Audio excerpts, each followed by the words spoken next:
Gente, eu tô lendo a Bíblia e eu descobri algo incrível. Eu já tinha lido isso aqui antes, só que eu não entendi. E agora que eu entendi, eu tô assim, incrível. Eu tô lendo Provérbios, e Provérbios, no capítulo 8, ele fala da sabedoria como se ela fosse uma pessoa, sabe? E na época eu não entendi porque que ele tratava a sabedoria como se ela fosse realmente uma pessoa que fala, que anda. Agora eu entendi, e eu sei quem é essa pessoa. Olha só, a partir do verso 6 ele diz: escutem, pois digo coisas importantes. Tudo o que eu digo é certo, o que eu digo é verdade, pois odeio a mentira. Tudo que eu afirmo é verdadeiro e nada do que falo é enganoso. Sabe quem diz a verdade e é verdadeiro? João 8:32. Então Jesus disse para os que creem nele: se vocês continuarem a obedecer os meus ensinamentos, serão de fato os meus discípulos. Conhecerão a verdade e a verdade os libertará. E quem é a verdade? Jesus. Quem fala a verdade? Jesus. Olha, calma, tem mais.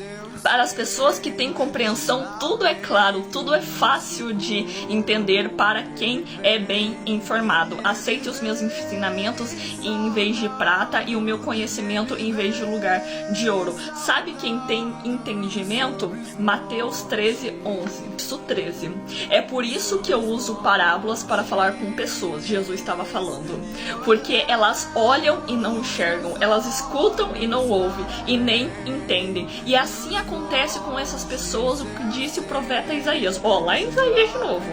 Vocês ouvirão, mas não entenderão. Olharão, mas não enxergarão nada, pois a mente desse povo está fechada. Caraca, e Provérbios já falava isso. Eu sou a sabedoria, sou mais preciosa do que as joias. Tudo que você deseja não se pode comparar comigo, né? Nada pode se comparar com Jesus. Eu sou a sabedoria, tenho compreensão, conhecimento, juízo.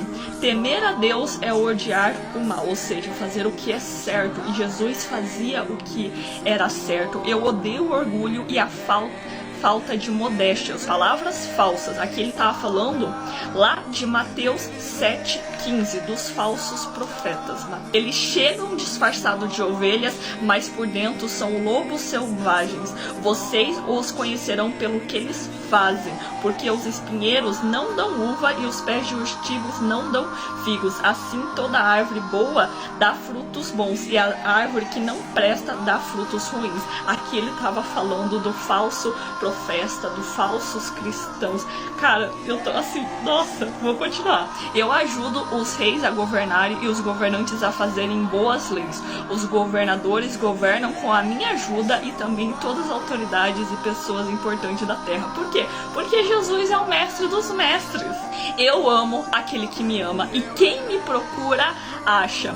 Mateus 7:7. Ai meu Deus, vamos lá de novo. Peçam e vocês receberão. Procurem e vocês acharão. Batam, a porta será aberta para vocês. Ai meu Deus, eu tô toda arrepiada. Gente, que empolgante, eu nunca tinha reparado nisso. Tenho riquezas e honras, prosperidade e justiça. O que eu ofereço vale mais do que o ouro fino, é melhor do que a prata mais pura. Por quê? Porque ele oferece a vida eterna. Ando no caminho da honestidade e sigo os passos da justiça. Ou seja, ele segue seguindo a vontade de Deus. E Jesus falou isso, que ele estava aqui para fazer a vontade de Deus, que ele era puro, santo e sem pecado, dando riquezas a que me amam e enche as suas casas de tesouros. Jesus também falava que as verdadeiras riquezas são as riquezas do céu. Essa parte aqui me pegou de jeito.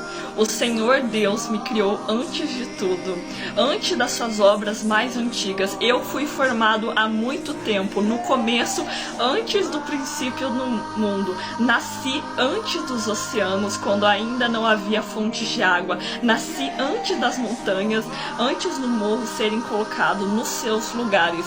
Antes de Deus ter feito a terra e os seus campos, ou mesmo o primeiro punhado de terra, eu estava lá quando ele colocou o céu no seu lugar e estendeu o horizonte sobre os oceanos. Eu estava lá quando ele pôs as nuvens no céu e abriu as fontes do mar, e quando ordenou as águas que não subissem além do que ele havia permitido. Eu estava lá quando ele colocou os alicerces da terra. Eu estava ao seu lado como arquiteta e era sua fonte diária de alegria, sempre feliz na sua presença, feliz com o mundo e contente com a raça humana. Sabe que isso aqui? João capítulo 1. A palavra da vida. No começo, aquele que é a palavra já existia. Olha, tô toda arrepiada. Ele estava com Deus e era Deus. Desde o princípio, a palavra estava com Deus, e por meio da palavra, Deus fez todas as coisas, e nada do que existia foi feito sem ela. Ai, meu Deus. Gente, olha que legal isso, eu nunca tinha reparado nisso. Meu Deus, eu tô toda arrepiada. Ai. A palavra era a fonte da vida, a fonte de alegria, gente. E essa vida, ela trouxe luz para essas pessoas. Ela trouxe luz, ela trouxe vida.